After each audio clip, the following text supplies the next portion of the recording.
మొదటి 6 నెలల్లో exclusive breast feeding అంటే తల్లిపాలు తప్ప ఇంకా ఎటువంటి ఆహారం నీళ్లతో పాటు అందించాల్సిన అవసరం లేదు. తల్లిపాల్లోనే అన్ని విధమైన న్యూట్రిషన్ అనేది అవైలబుల్గా ఉంటుంది కాబట్టి ఎక్స్క్లూజివ్ బ్రెస్ట్ ఫీడింగ్ మొదటి 6 నెలలు పాటించాల్సిన అవసరం ఉంటుంది.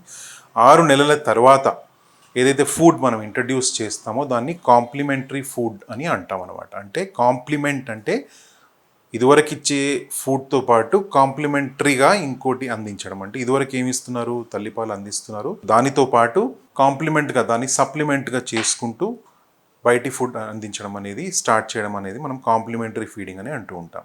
సో ఇందులో భాగంగా ముందు పిల్లవాడిని రెడీ చేయడం అనేది చాలా ఇంపార్టెంట్. అంటే మొదటి దశలో వెజిటబుల్ సూప్స్ అందించడము, ఫ్రూట్ జ్యూసెస్ అందించడము, అందులో షుగర్ కంటెంట్ లేకుండా ఉండడము, ఇటువంటి ఫుడ్తో స్టార్ట్ చేసి ప్రాసెస్డ్ ఫుడ్ అవైలబుల్గా ఉంటుంది, దాన్ని యూస్ చేసుకోవచ్చు. But at the same time ఇంట్లో చేసిన ఆహారం అందించడము వీలైనంత వరకు అది చేస్తే చాలా మంచిది. ఎందుకంటే కలుషితం అయ్యే అవకాశాలు చాలా తక్కువ.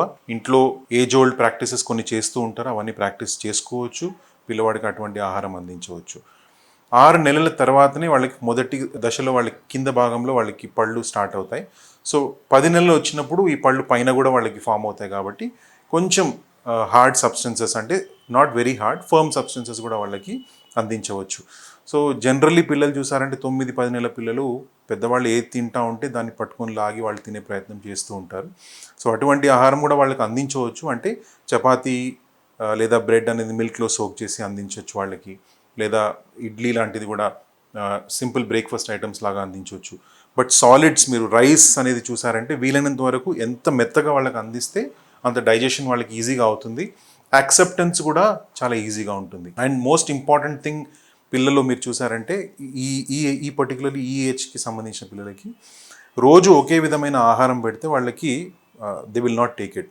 సో కొన్ని మార్పులు చేస్తూ ఉండాలి. అంటే వారానికి ఒకసారి లేదా 4-5 రోజులకు ఒకసారి మార్పులు చేసుకుంటూ, అంటే టేస్ట్లో పర్టికులర్లీ, చూడడానికి పర్టికులర్లీ ఇలాంటి మార్పులు చేయడం చాలా చాలా ఇంపార్టెంట్. లేకపోతే వాళ్ళకి బోరు కొట్టి వాళ్ళు ఫుడ్ చూడగానే వాళ్ళు దాన్ని అవాయిడ్ చేసే ప్రయత్నం చేస్తూ ఉంటారు. అండ్ 10 నెలలకి వచ్చిన పిల్లలకి ఇంకో ఇంపార్టెంట్ ఆస్పెక్ట్ ఏంటంటే మిల్క్ తగ్గించుకుంటూ సాలిడ్ ఫుడ్ అనేది ఎక్కువ పెట్టాల్సిన అవసరం ఉంటుంది. అంటే ఇప్పుడు 9 గంటలకి మిల్క్ ఇచ్చారంటే మినిమం 3 to 4 అవర్స్ గ్యాప్ ఇచ్చి దాని తర్వాత సాలిడ్ ఫుడ్ ఇవ్వాలి. కామన్గా చేసే మిస్టేక్ ఏంటి, పేరెంట్స్ కానివ్వండి, తల్లులు కానివ్వండి, మిల్క్ అందించడము వెంటనే సాలిడ్ ఫుడ్ అందించడం, లేదా మనం ఎంత తినాలి పిల్లవాడు అనుకుంటున్నామో అంత తినాలి అని మనము ఎదురు చూడడం. సో ఇటువంటి ఎక్స్పెక్టేషన్స్ లేకుండా మినిమం 3 to 4 అవర్స్ గ్యాప్ ఇస్తూ వాళ్ళకి సాలిడ్ ఫుడ్ కానివ్వండి, మిల్క్ కానివ్వండి అందించాల్సిన అవసరం ఉంది. అండ్ 10 నెలలు వచ్చిన పిల్లలకి పొద్దున పూట మిల్క్ ఇస్తే మళ్ళీ మధ్యాహ్నం లేదా నైట్ అంతే. సో రిపీటెడ్గా వాళ్ళకి మిల్క్ అందించాల్సిన అవసరం లేదు. అండ్ సాలిడ్ ఫుడ్ ఇచ్చినప్పుడు ప్రతిసారి మోస్ట్ ఇంపార్టెంట్ థింగ్గా నీళ్లు కూడా అందించాల్సిన అవసరం ఉంటుంది. ఎందుకంటే ఈ సాలిడ్స్ ఇచ్చినప్పుడు వాళ్ళకి జనరల్గా మోషన్ సాఫ్ట్ అవ్వాలంటే they should take a lot of water, కాబట్టి ఇచ్చే ఫుడ్లో కూడా ఫైబర్ కంటెంట్ ఎక్కువ ఉండాలి. సో వెజిటబుల్స్ యాడ్ చేయడం చాలా ఇంపార్టెంట్, అండ్ వాటర్ కంటెంట్ ఇవ్వడం కూడా చాలా చాలా ఇంపార్టెంట్. సో ఇటువంటి మార్పులు జనరల్గా 10 months ఏజ్ బేబీస్కి మనం చేసుకుంటే వాళ్ళ యాక్సెప్టెన్స్ అనేది చాలా ఈజీగా ఉంటుంది.